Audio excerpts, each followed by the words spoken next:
ಅಮ್ಮ ಗರ್ಭಗುಡಿಯಿಂದ ಹೊರಗಡೆ ಬಂದ ತಕ್ಷಣ ಮಕ್ಕಳೆಲ್ಲ ಗೋವಿಂದ ಗೋವಿಂದ ಗೋವಿಂದ ನಾಮಸ್ಮರಣೆ ಮಾಡ್ತಾರೆ. ಅಮ್ಮ ಎಲ್ಲೆಲ್ಲಿ ಹೋಗ್ತಾರೆ, ಮಕ್ಕಳು ಅಲ್ಲೆಲ್ಲ ಹಿಂದೆ ಹಿಂದೆ ಓಡೋಗ್ತಾ ಇರ್ತಾರೆ. ಅಮ್ಮ ಸ್ವರ್ಗದಿಂದ ಭೂಮಿಗೆ ಬಂದ ದ್ಯೋತಕವಾಗಿ ಅಮ್ಮನಿಗೆ ಮಳೆಯ ಸಿಂಚನವಾಗುತ್ತೆ. ಹಾಗಾದ್ರೆ ಈ ಯಾರು ಅಮ್ಮ? ಹೇಳ್ತೀನಿ. ನಮಸ್ಕಾರ ಬೆಂಗಳೂರು.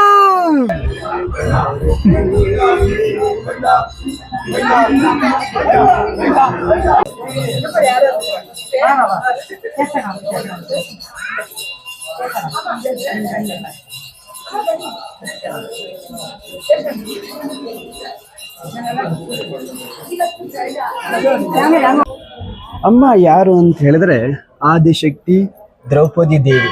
ಸ್ವರ್ಗದಿಂದ ಭೂಲೋಕಕ್ಕೆ ಬಂದು 3 ದಿನ ಇರುವ ಆದಿಶಕ್ತಿ ದ್ರೌಪದಿ. ಯುದ್ಧ ಮುಗ್ದಾದ್ಮೇಲೆ ಪಾಂಡವರೆಲ್ಲರೂ ಸಹ ಸ್ವರ್ಗಕ್ಕೆ ಹೋಗ್ಲು ಸಿದ್ಧವಾಗ್ತಾರೆ.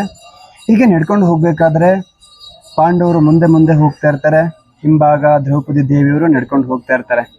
ಅಂತ ಸಮಯದಲ್ಲಿ ದ್ರೌಪದಿ ದೇವಿಯವರಿಗೆ ಸುಸ್ತಾಗುತ್ತೆ, ಬಿದ್ದು ಹೋಗ್ತಾರೆ. ಅಂತ ಒಂದು ಸಂದರ್ಭದಲ್ಲಿ ತಿಮಿರಾಸುರ ಎಂಬ ರಾಕ್ಷಸ ದ್ರೌಪದಿ ದೇವಿಯವರಿಗೆ ಹಿಂಸೆ ಕೊಡ್ಲಿಕ್ಕೆ ಶುರು ಮಾಡ್ತಾನೆ.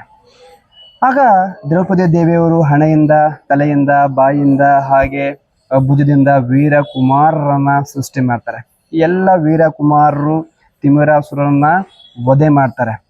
ಅನಂತರವಾಗಿ ದ್ರೌಪದಿ ದೇವಿಯವರು ಸ್ವರ್ಗಕ್ಕೆ ಹೋಗ್ಲಿಕ್ಕೆ ಸಿದ್ಧವಾಗ್ತಾರೆ.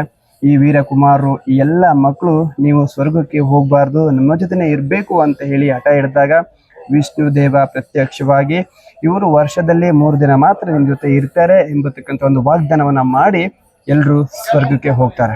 ವರ್ಷಕ್ಕೆ 3 ದಿನ ಭೂಮಿಗೆ ಬರ್ತಕ್ಕಂತಹ ಒಂದು ಸಂದರ್ಭದಲ್ಲಿ ಈ ಒಂದು ವಿಶ್ವ ಪ್ರಸಿದ್ಧ ಐತಿಹಾಸಿಕ ಧರ್ಮರಾಯ ಸ್ವಾಮಿ ದೇವಸ್ಥಾನ ಇದು ಬೆಂಗಳೂರಿನ ತಿಗಡ್ರಪೇಟೆಯಲ್ಲಿದೆ.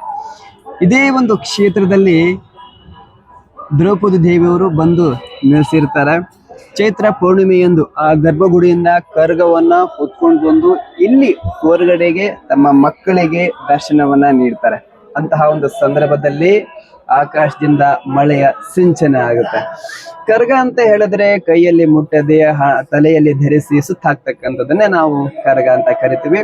ಈ ಒಂದು ತೇರಿನ ಮುಂಭಾಗನೇ ದ್ರೌಪದಿ ದೇವಿಯವರು ಸುತ್ತಾಕ್ತಾರೆ.